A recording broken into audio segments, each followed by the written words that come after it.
बात उस शाम की है जब मैं ऑफिस से घर जा रही थी खुद ड्राइव करके, और दिल्ली की सड़कों पे उस समय इतना ट्रैफिक था कि मुझे ऐसा लग रहा था कि हर इंसान कहीं ना कहीं पहुंचना चाहता है या कहीं जाना चाहता है, पर कहीं पहुंच या जा नहीं पा रहा, क्योंकि ट्रैफिक ही इतना है और इतनी धीरे धीरे गाड़ियां चल रही थी कि मुझे लग रहा था पता नहीं कभी घर पहुंचूंगी। और इस वजह से बहुत परेशानी हो रही थी, बहुत मूड अपसेट हो रहा था। मूड उस दिन वैसे भी बहुत अच्छा तो नहीं था, क्योंकि ऑफिस में कुछ ऐसी बातें हो गई थी, एक क्लाइंट से झगड़ा हो गया था, टीम मीटिंग में ऐसे कुछ डिस्कशंस हुई थी कि लग रहा था कि जो भी हमारी प्लानिंग है वो सही डायरेक्शन में नहीं जा रही, या जो भी हम काम करना चाहते हैं वो सही तरीके से नहीं हो रहा। तो इस तरह से इस वजह से बहुत उलझने थी मन में, और बहुत दिमाग ऐसा लग रहा था कि सब कुछ खराब चल रहा है, मतलब ऐसा लग रहा था कि ज़िंदगी खराब है, वक्त ही खराब चल रहा है, कुछ अच्छा नहीं हो रहा। ऐसी थॉट्स आ रही थी दिमाग में, और इसी सब के बीच में जब ट्रैफिक में फंस जाओ तो और भी बुरा हाल होता है, और भी दिमाग खराब होता है। खैर, मैंने किसी तरीके से अपने आप को थोड़ा-सा काम डाउन किया, थोड़ा ऐसा लगा, और उस वजह से मैंने गाने चलाए, रेडियो चलाया, थोड़ा म्यूज़िक को एन्जॉय करने की कोशिश करी मैंने। और वही ट्रैफ़िक में फँसते-फँसते मैं एक जगह पहुँची इंडिया गेट के पास दिल्ली में, जहाँ पे एक सिग्नल है, और उस सिग्नल पे भी गाड़ियाँ बहुत धीरे-धीरे आगे बढ़ रही थी और काफ़ी समय लग रहा था। वहाँ पे मैंने देखा कि एक 12-13 साल का बच्चा वहाँ पे उसी सिग्नल पर फूल बेच रहा है।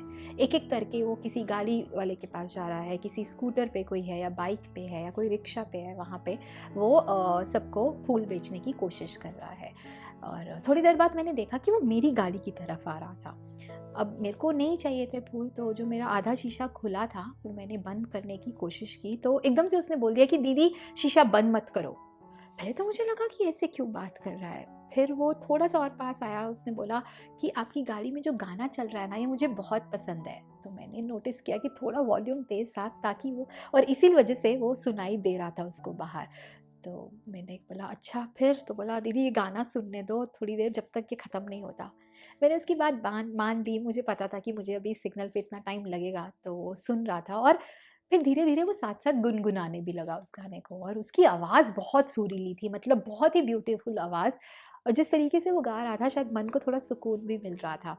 वहाँ पे जो लोग थे आस-पास वो भी उसको एप्रिशिएट करने लग गए, बहुत ही वाह-वाह हुई। किसी ने उसके लिए क्लैपिंग करी, किसी ने उससे फूल ले लिए, और किसी ने वाक़ई उसको शाबाशी दी। और ख़ैर, उसकी एक मुस्कुराहट जो थी वो मुझे याद है, अभी भी याद है वो चेहरे पर।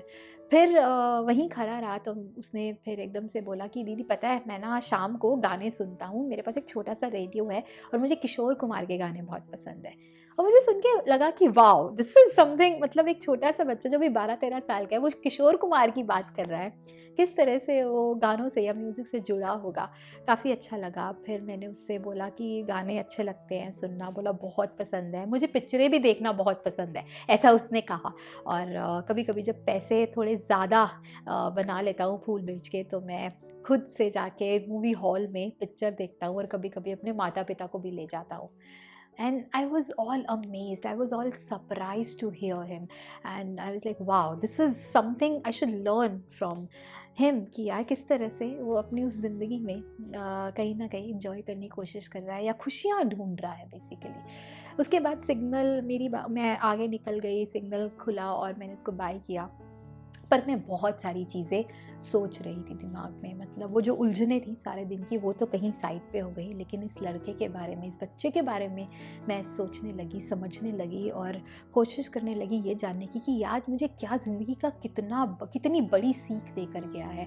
जहाँ मैं अपनी इस ज़िंदगी में कितनी कंप्लेंट कर रही हूँ, कितनी शिकायतें कर रही हूँ, हर तरीके से फ्रस्ट्रेटेड हूँ, अपसेट हूँ, ट्रैफ़िक को लेके भी अपसेट हूँ, और ये इंसान अपनी दुनिया में खुशियाँ ढूँढ रहा है, उन छोटे-छोटे पलों में खुशियों को समझने की कोशिश कर रहा है, उसको नज़रअंदाज नहीं कर रहा, और कहीं न कहीं उन खुशियों में अपने लोगों को भी उनका हिस्सा बना रहा है। फिर वो चाहे गाने सुनकर हो, या अपने माँ-बाप को मूवी थिएटर पर लेके जाना। और कहीं ऐसा तो ये सब मेरे मन में बहुत से सवाल आ रहे थे।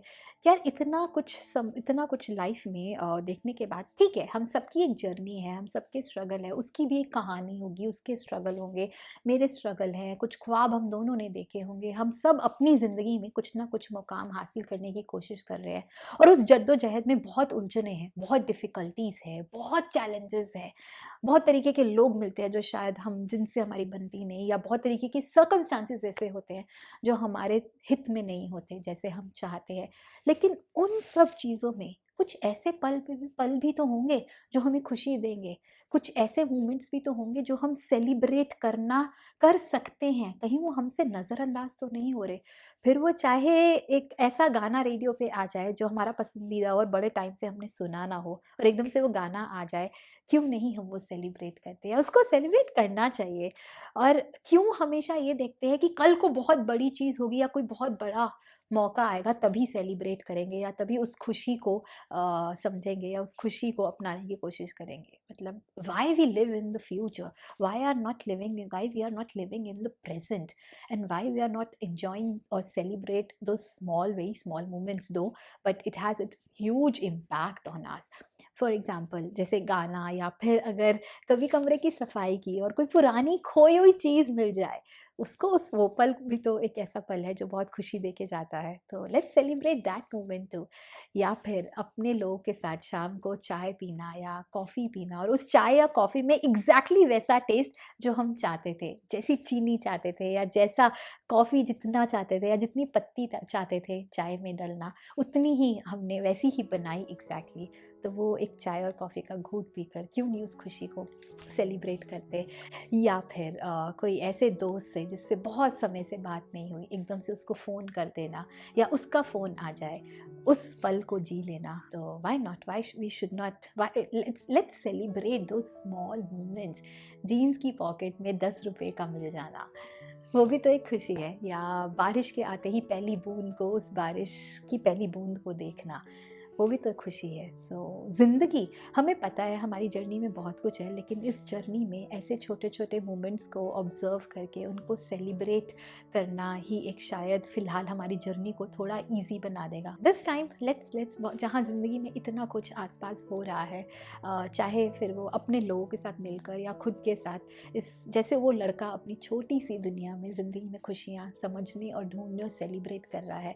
Let this time let's celebrate life in itself. ये ज़िंदगी को ही शायद सेलिब्रेट कर ले तो बहुत एक एक सुकून सा मिल जाएगा। या हाँ, मतलब एक मलाल रहेगा लेकिन ज़िंदगी में कि मैं उसका नाम नहीं जान पाई या मैं उसका नाम उस दिन पूछना भूल गई। मतलब वो एक ऐसा था, बहुत बार मैं उस जगह से निकली, उस सिग्नल पर भी मेरे को, मैं काफ़ी बार वहाँ गाड़ी मेरी रुकी, बट वो मुझे कभी दिखा नहीं उसके बाद। ये बहुत साल पुरानी बात है, लेकिन उसके बाद से वो कभी दिखा नहीं, पर नाम नहीं जान पाई मैं। ये एक एक रहेगा मेरे दिल के अंदर।